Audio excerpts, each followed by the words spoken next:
Hello, everybody. Welcome back to the channel. Welcome back to some MTG Arena pack opening stream. I haven't done one of these in a while, and I have become farther behind in these pack openings. I was pretty much caught up. I just have to open what the thumbnail and the title suggests. The Murders Karlov Manor. Murders at Karlov Manor. The Murders of Karlov. It's at, but however you want to say it. I did the alchemy set packs last time. I am now going to be doing these this time. And last time I did one of these, Thunder Junction. Thunder Junction was the current thing. Now it's Modern Horizons 3, and a train is not respecting the no train horn zone that I live in.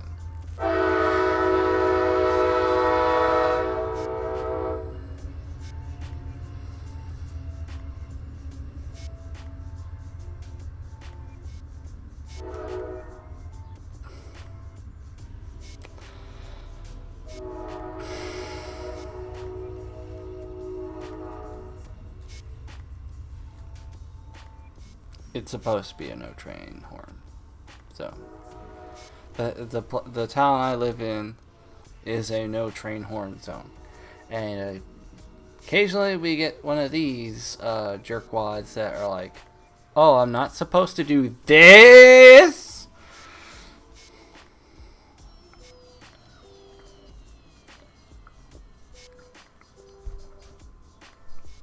Yeah.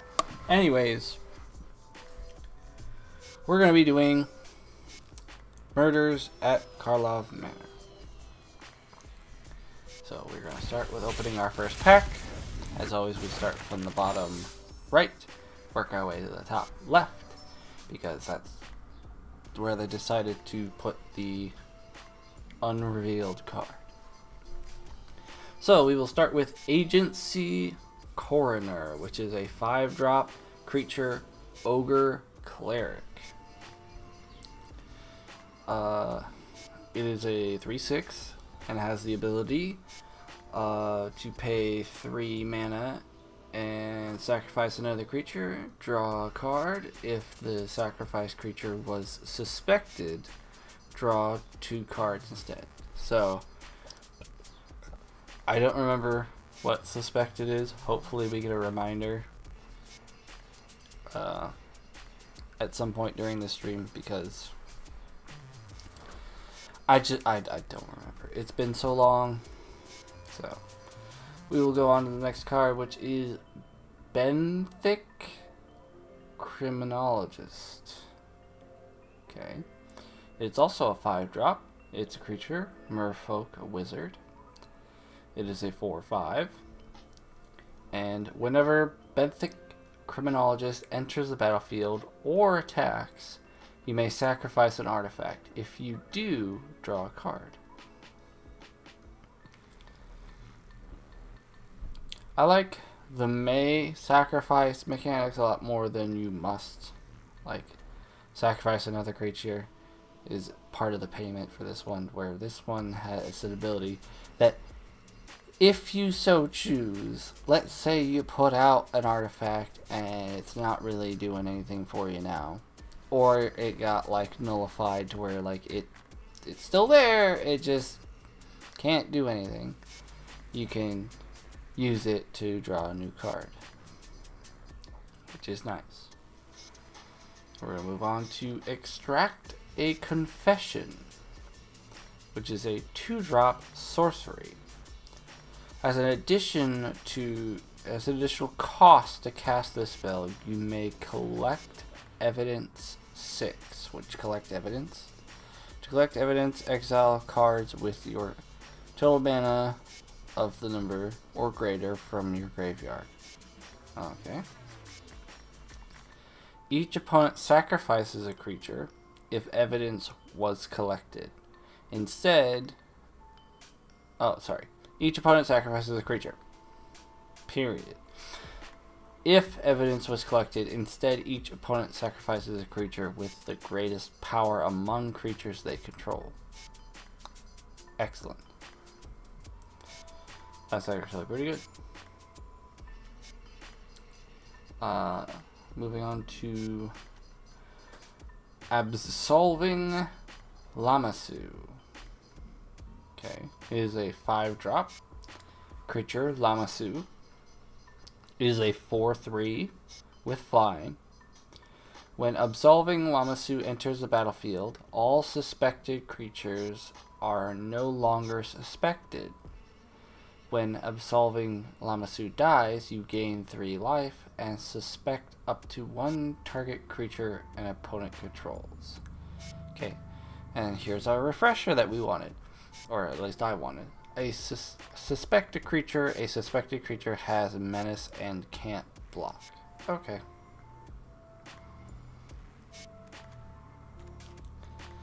We're going to move on to Bubble Smuggler. How do you smuggle bubbles? Anyways, it is a 2-drop creature, octopus fish. So it's not an octopus, it's not just a regular fish, it's an octopus fish. Which is basically an octopus which has its mantle swapped for the body, the entire body of a fish. So it now has 11 appendages because the tail and the fins. Weird. Anyways, it has a disguise ability for 6.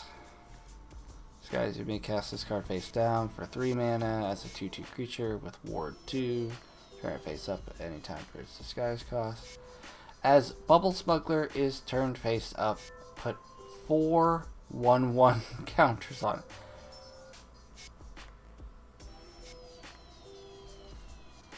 Oh, okay, I need to save this one. That's, not only is it a neat creature concept. That was actually really freaking good. And I want it. I mean, I in this game I got it, but like I want the physical card. And if I haven't mentioned already, it's a 2/1. Right. On the Job is a 4-drop instant. Creatures you control get +2/+1 until end of turn, and you investigate. Investigate is to create a colorless clue artifact token with pay to sacrifice artifact, draw a card. Okay. Then we have Case of the Trampled Garden, which is a 3-drop enchantment case. When this case enters the battlefield, distribute 2 1/1 counters among 1 or 2 target creatures you control. To solve, creatures you control have total power 8 or greater. If unsolved, solve at the beginning of your end step. Okay. Solved whenever you attack, put a 1/1 counter on a target attacking creature. It gains trample until end of turn. Not bad, not bad. Then we have Lazav, Wearer of Faces, which is a 2-drop legendary creature, shapeshifter detective. Well then. Whenever Lazav, Wearer of Faces attacks, exile target card from a graveyard, then investigate. Whenever you sacrifice a clue, you may have Lazav become a copy of a creature card exiled with it until end of turn. And it's a 2/3. Not too shabby.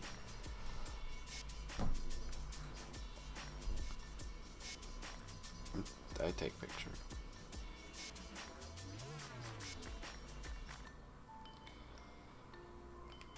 Never fails. I'm just gonna set my phone not on the magnetic charger stand. That way I don't have to keep yanking it off the frickin' stand.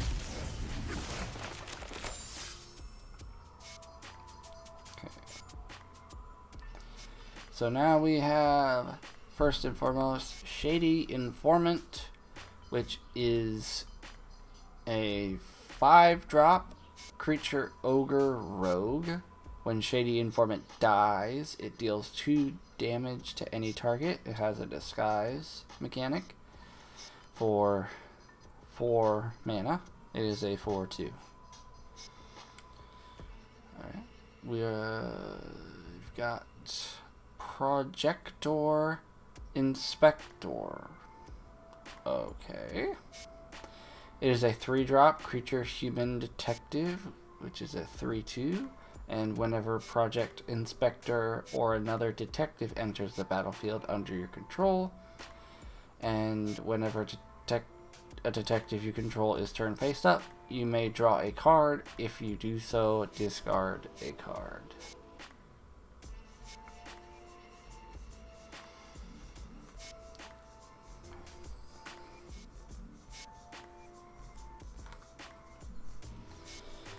Okay, moving on, we've got another copy of Extract to Confession. And we have Leering Onlooker, which is a 2-drop creature vampire, which is a 1/3, and has flying. You pay 2 of any and 2 black mana to exile Leering Onlooker from your graveyard. Create 2 tapped 1/1 black bat creature tokens with flying. Alright. Not bad, not bad. Let's go to Market Watch Phantom, which is a 2-drop creature spirit detective, which is 2/2. Whenever Another creature with power 2 or less enters the battlefield under control. Market Watch Phantom gains flying until end of turn. Alright. It's a phantom or a spirit that has trouble flying and needs help. Alright. Felon's Rage. I can already tell I'm probably going to like this one. It is a 1-drop instant. Target creature you control gets +2/+0 and gains haste until end of turn. When that creature dies, this...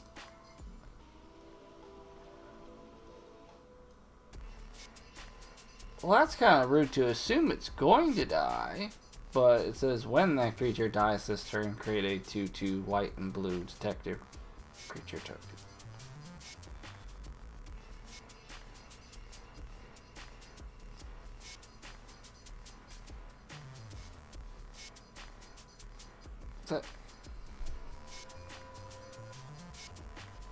If they would have used if instead of when, it would have been a lot less, you know, rude. It's like, okay, what if I get the +2/+0? I get the haste. I attack, of course, because, you know, it's until the end of the turn. So I attack, and my creature does not die. Do I... There's no... I don't get a token? I don't get a token... A detective token, then? Because it just says when it dies, so it's like, most assuredly, your card will die. It's like, it doesn't state anywhere that, like, said creature I attack with is now having to be moved to the graveyard. Or it has to attack a creature that will kill it. It just says when that creature dies this turn. Bold. Bold and rude. Both. But it's an interesting card nonetheless. So I'm just going to take a picture of it so I can save it. Because sometimes I like to order the physical cards. So we will move on to a dual card. Okay, we've got Hustle and Bustle. Fair enough. Hustle is a 1-drop, and Bustle is a 6-drop. Hustle is an instant, and Bustle is a sorcery. With Hustle being target creature attacks or blocks this turn if able, and Bustle, creature you control gets +2/+2 and gain trample until end of turn. You may turn a creature you control face up. I hope that wasn't confusing. Each thing I went back and forth between each.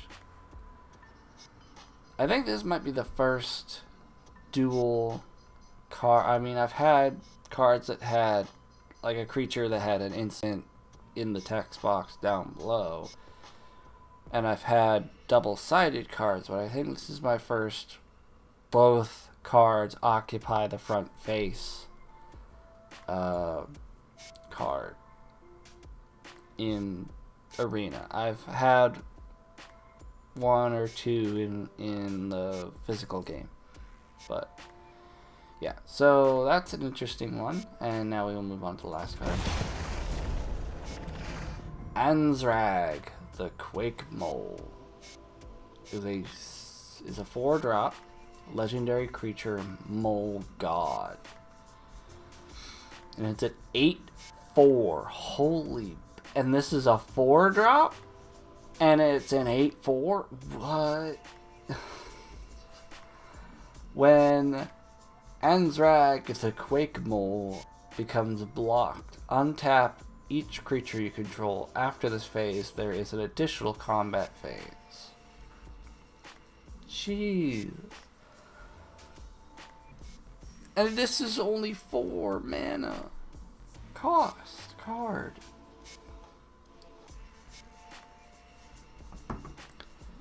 What is this?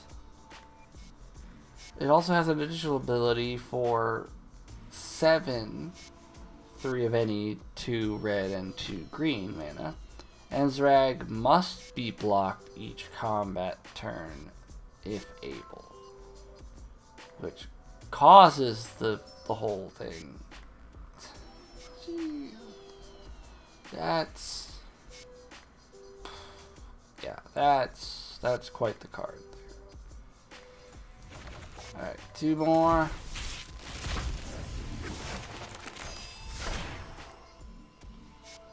Oh, cold. I think I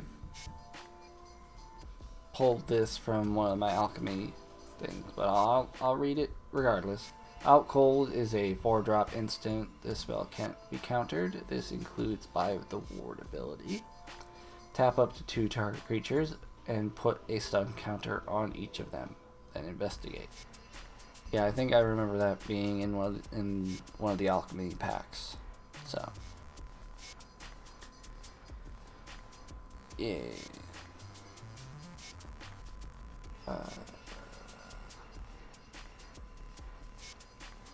Sorry, YouTube's telling me that my bitrate is not correct, but OBS is saying that it's higher than that.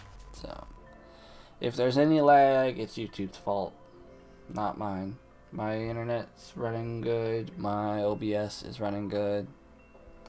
YouTube's just trying to crap its pants, apparently. Anyways, they went this way. Is a 3-drop sorcery. Search your library for a basic land card, put it onto the battlefield tapped, and then shuffle and investigate. Alright. We got an uncommon wild card. We got Furtive Courier, which is a 3-drop creature Merfolk Advisor. Furtive Courier can't be blocked as long as you've sacrificed an artifact this turn. Whenever Furtive Courier attacks, draw a card and then discard a card. And it's a 3/2. Okay. Nothing super, nothing outlandish. A pretty standard card in my opinion. Okay. I think, yeah, because if it has a first above it, it's one that I haven't read before. So, I will try to not read the ones that don't have the first on the top. Unless I forgot about it. Kind of like the Out Cold. Anyways, we've got Rift Burst Hellion, which is a 7-drop creature Hellion, which is a 6/7, and it has Reach and Disguise. Unscrupulous Agent, I believe I've read before, but I will linger on it for just a moment for those who would want to read it, who didn't see the previous stream. Okay. Convenient Target is a 1-drop enchantment aura. Enchant creature. When convenient target enters the battlefield, suspect enchanted creature. Enchanted creature gets +1/+1. And for 2 of any mana and 1 red, return convenient target from your graveyard to your hand. So it has a recycling ability. Alright. And then the final card. Krenko Buzz Crusher. It's a 4-drop artifact creature, Insect Thopter. It is a 4/4 and has flying and trample. When Krenko Buzz Crusher enters the battlefield, for each player, destroy up to 1 non-basic land that player controls. For each land destroyed this way, its controller must search their library for a basic land card, put it onto the battlefield tapped and then shuffle.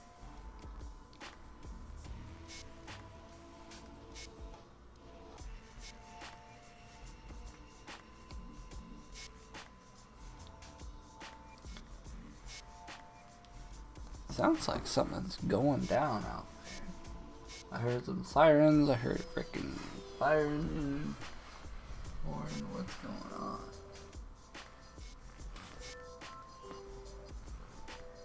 Not anywhere where I can see from my window, so.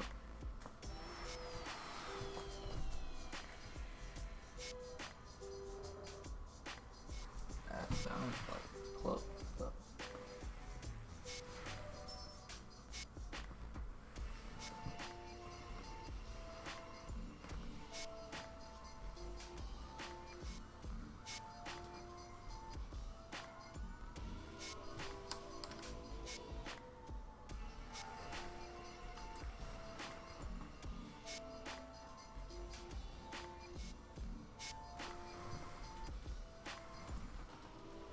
So guys, apparently there's a crisis going on down the street. I can't see it, but I can definitely hear it. And I don't know if the microphone's picking it up or not.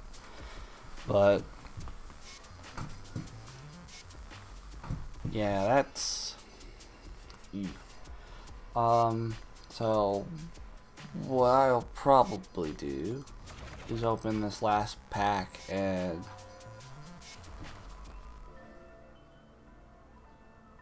keeps sounding like it's getting closer.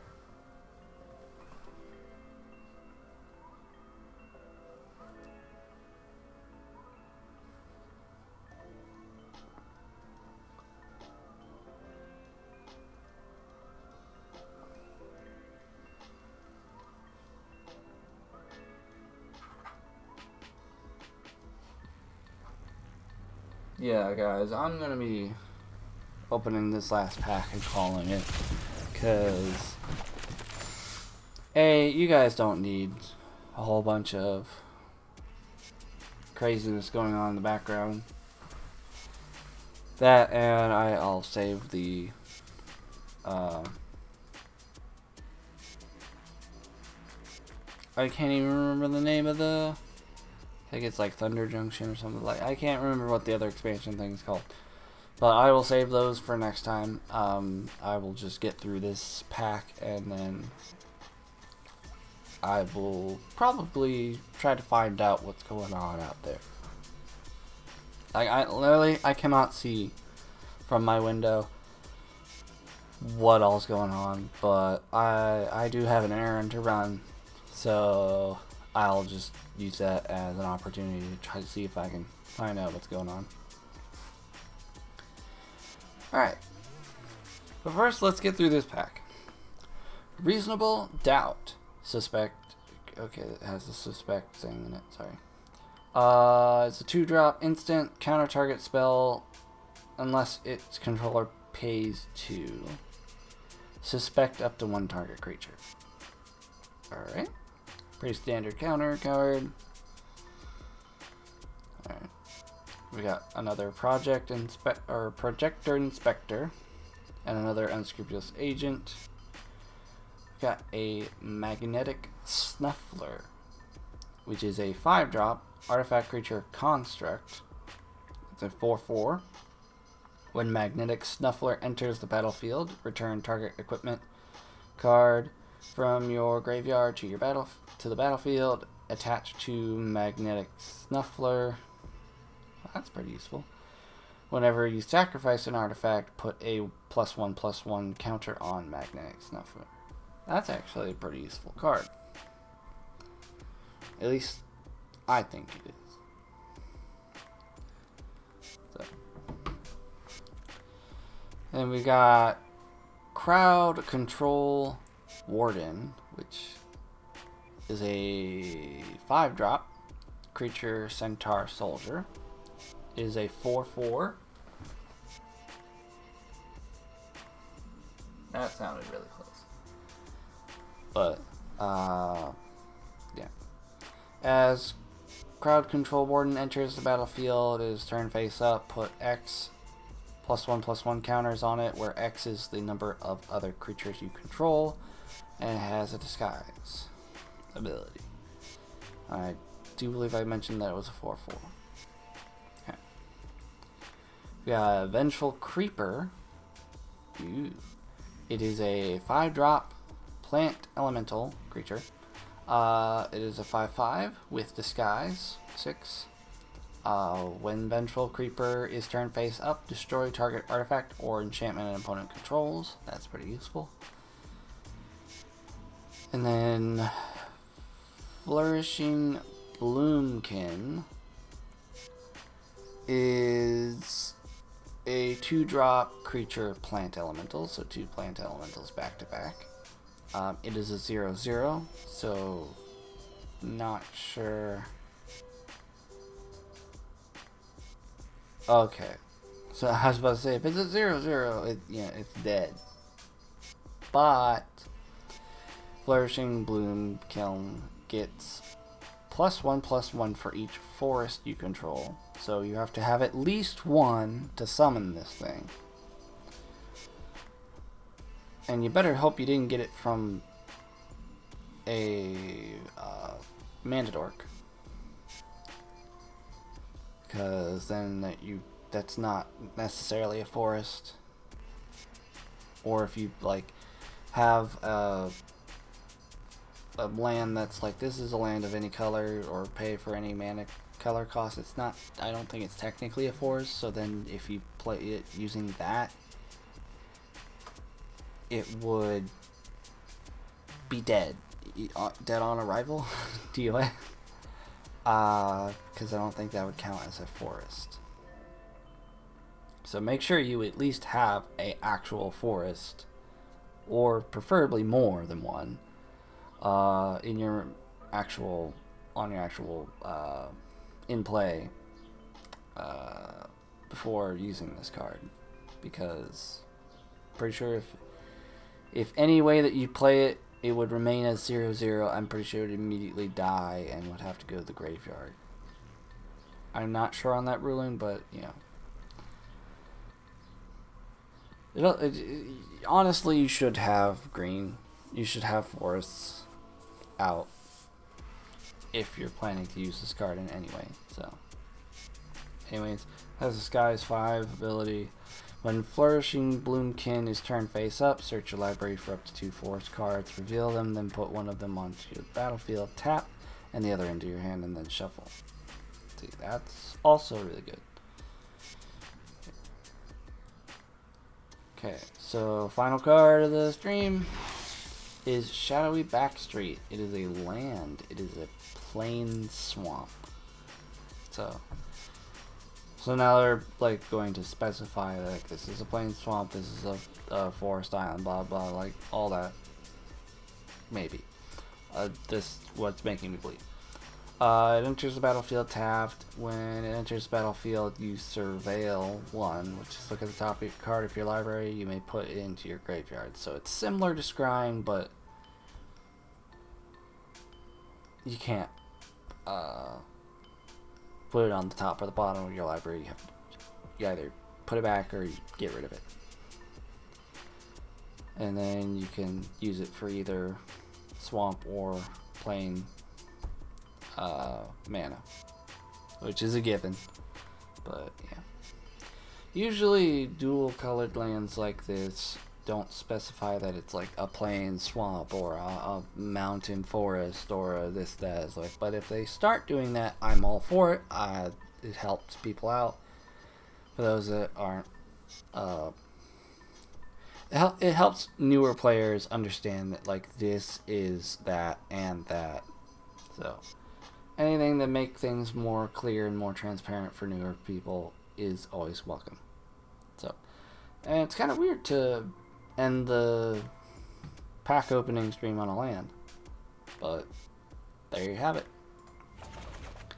So next, Thunder Junction. Okay, it was. So next time I will try to get both Alchemy's Thunder Junction and Outlaws of Thunder Junction done in the same stream, hopefully. and then hopefully before the next thing comes out, we'll get to Modern Horizons 3 and open these 3 packs. And then we'll be caught up, and everything will be fine. But yeah, that's going to do it for this one. So if you enjoyed this, please leave a like, and if you're new and haven't done so already, consider subscribing. Also consider joining the channel membership for $8 a month. You get a shout out once you do at the earliest time that I can. So let's say I just go offline from this stream, and then you decide to do it. If I have something pre-recorded for tomorrow, then it won't be in that one, but like the next stream or the next video that I record, like I'll get right to it. You'll get your shout out, everything will be fine and dandy. There are links down in the description below. You should definitely check them out. Some of them are Twitch links to my friends' Twitch channels, and the others are social media of mine that all are worth checking out. And once this becomes a VOD or a video archive, however you want to put it, once it's done processing, that is, there will be a video and a playlist on screen for you guys to continue your video watching journey here on the channel. And with all that said, I will see you guys in the next